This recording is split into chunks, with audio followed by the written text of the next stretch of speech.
You don't owe everyone your time. You don't need to reply to every message. You don't have to attend every argument you're invited to. And no, it's not selfish to protect your peace. What if the reason you're tired is not because you're doing too much, but because you're doing too much that doesn't matter? Every day, you're pulled in 100 directions. Notifications buzzing, people demanding, responsibilities stacking up until you feel like you're suffocating under the weight of being available, always, to everyone. But here's a truth that Stoicism teaches us.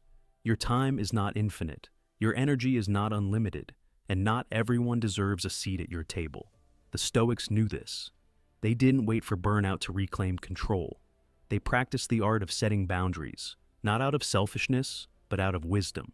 In this video, we're going to walk a different path, a quieter, calmer, and more powerful one. We'll talk about setting boundaries, valuing your time, and disconnecting from the chaos that keeps you from living fully. Because in the end, peace isn't found in doing more. It's found in doing what truly matters. The world celebrates noise, speed, constant availability. But the Stoic path is different. It's calm, measured, intentional. Before your feet touch the ground each morning, the world is already pulling at you. Notifications, messages, demands. But the Stoics would ask, does any of this truly deserve your energy? Seneca wrote, "We suffer more in imagination than in reality." Much of our stress comes from invented urgency, from believing we must always respond, always be present, always please. But we don't. The Stoics practiced withdrawal, not out of bitterness, but out of clarity. They knew when to engage and when to step back, to say no without guilt, to protect your time, to choose silence when the world screams. That isn't weakness, it's strength, it's freedom. Because your attention is a currency, and not everyone deserves to be paid in it. Sometimes the wisest thing you can do is pull back and return to yourself. Let people wonder why you're quiet. Let them question your distance. Peace doesn't need to explain itself. Stillness doesn't beg to be understood. Your life is yours to protect. Don't hand it over for noise. It's not easy to say no, to stop answering out of habit, to protect your energy instead of constantly giving it away. But you must, because not everyone deserves access to you. Epictetus reminds us, if you want to improve, be content to be thought foolish and stupid. People may misunderstand your silence. They may call your boundaries selfish. Let them. You're not here to be liked by everyone. You're here to live with purpose. Seneca wrote, "Associate with people who are likely to improve you." That means not everyone gets a seat at your table. Some will leave when you stop bending. That's okay. Peace was never meant to please everyone. You are not for everyone. And that's not a flaw. That's your freedom. The right people will honor your space. The wrong ones will resent your growth. Either way, you win clarity. And clarity is the beginning of real peace. Seneca once said, "People are frugal in guarding their personal property, but as soon as it comes to squandering time, they are most wasteful of the one thing in which it is right to be stingy." You wouldn't leave your front door open for anyone to walk through. So why leave your mind, your time, your energy unguarded? Start treating your time like a treasure, because it is.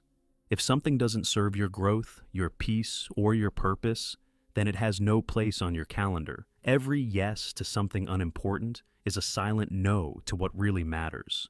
You don't owe your minutes to guilt, pressure, or performance. Time spent wisely is an act of self-respect. Time given carelessly is a quiet self-abandonment. And once it's gone forever. Don't wait for a crisis to realize how precious your time was. Don't confuse being busy with being fulfilled. Even the most beautiful day means nothing if you weren't present enough to feel it. The Stoic life is not about building walls, but about building clarity.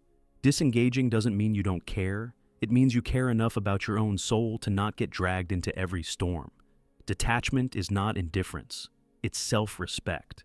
Marcus Aurelius wrote, "You have power over your mind, not outside events. Realize this, and you will find strength."